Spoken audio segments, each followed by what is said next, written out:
Hello and welcome to Bigskybits. I'm your host Colby, and today we will be going over some of the big news happening in the Bitcoin world and delve into some of the new developments politically and with the price action, because we've got a lot going on since we last spoke. I tried to get a few more episodes out, but ran into some technical difficulties, especially with the sound. But things seem to be back and going well. I hope everyone had a good weekend.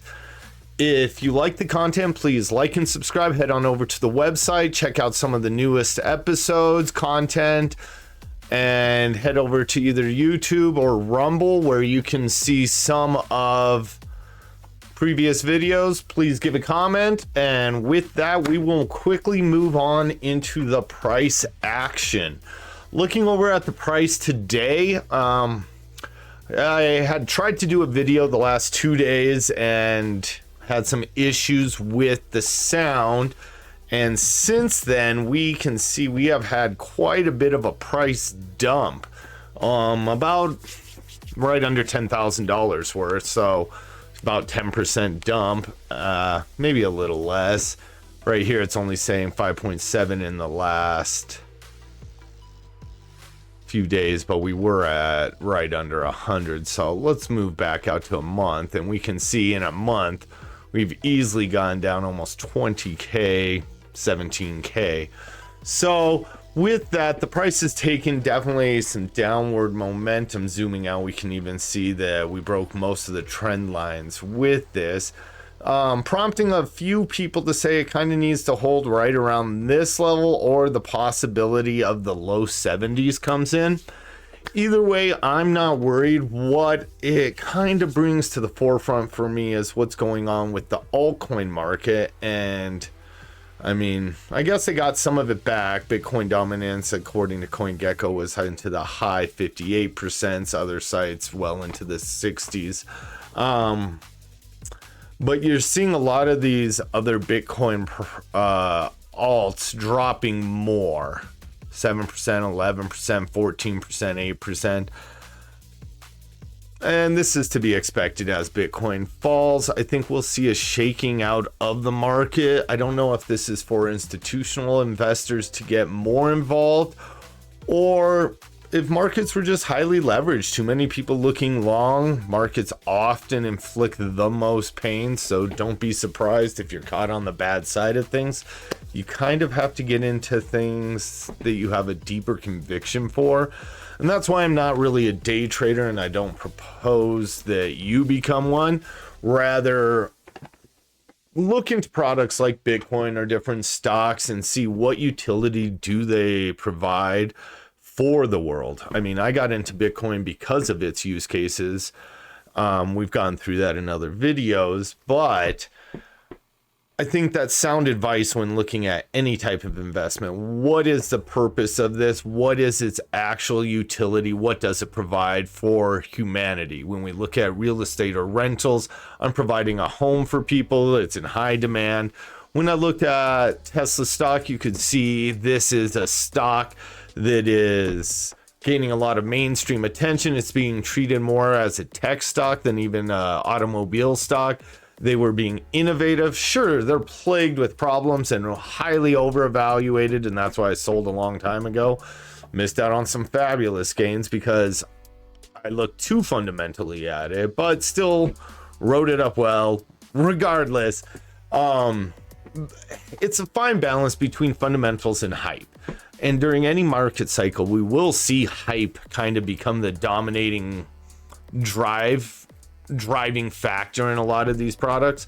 But sustainability really comes down to fundamentals. And I believe if you want to look at actually investing and trying to change your life, you have to take a large further out perspective, a larger scope of the whole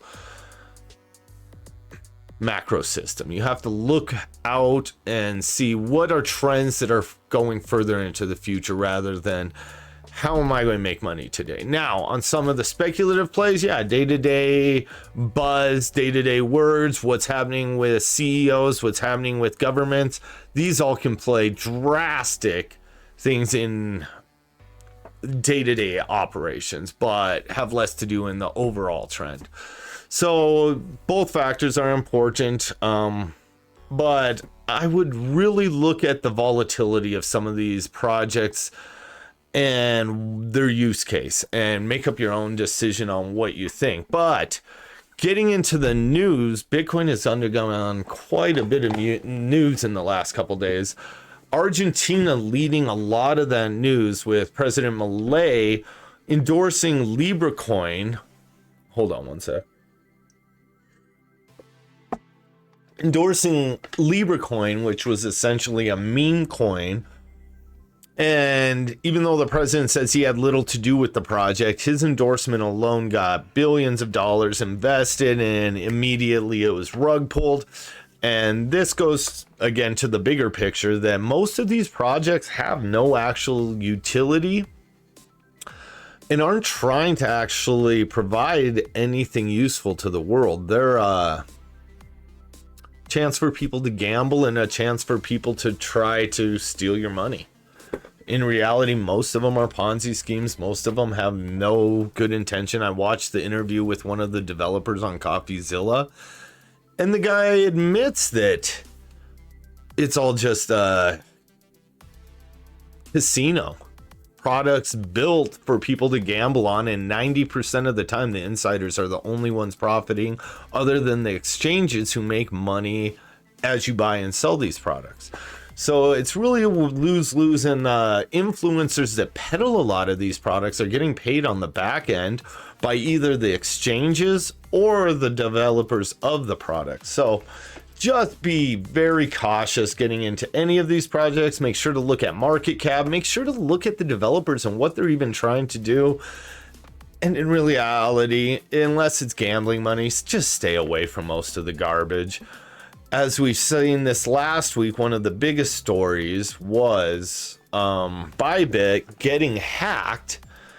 And as Bybit got hacked, it's looking like it might be one of the largest hacks in human history, with a valuation of $1.5 billion. And already a lot of the evidence is pointing towards the Lazarus Group out of North Korea. And with this hack, this would put their ETH holdings above that of Vitalik Buterin, the founder of Ethereum and the foundation of Ethereum. So looking at this, I don't know, it just brings a little bit of pause to the whole cryptocurrency space. People should look at this as still a very dangerous Wild West place to be, with many of so-called the biggest exchanges operating like kids out of a basement and not using the most secure methods. They claim that they used multiple types of two-factor, really built up a secure system that's worked for them in the past, but obviously they either had flaws or inside people that ended up facilitating this hack, because this is something unfathomable. $1.5 billion just going missing. It's an enormous amount. Now the exchange is saying they have the funds. We have 20 million or 20 plus billion in assets. But what people have to remember is many of these assets are actually liabilities to the company. The company owes people these assets. These are consumers' money. Now, sure, they create a profit, but the question goes down to, how are they securing these funds? Are your funds safe? Is this going to lead to a bank run? A lot of the initial evidence points to at least $4 billion in customer funds has already exited the exchange. And when I watch some of these other influencers, mainly what I'm seeing from people, especially people that at one point endorsed it, rather than calling them out or questioning their security measures, I hear a lot of excuses. Same thing we heard with FTX and a lot of other exchanges and companies that have had issues. The people they're paying off make excuses, and this should cause caution to everyone. Watch who you're watching, watch what they're saying, and approach it all with great skepticism. Many of these people are charlatans. They don't care for you. They haven't made money on their own. They're only making money through this space, hustling people.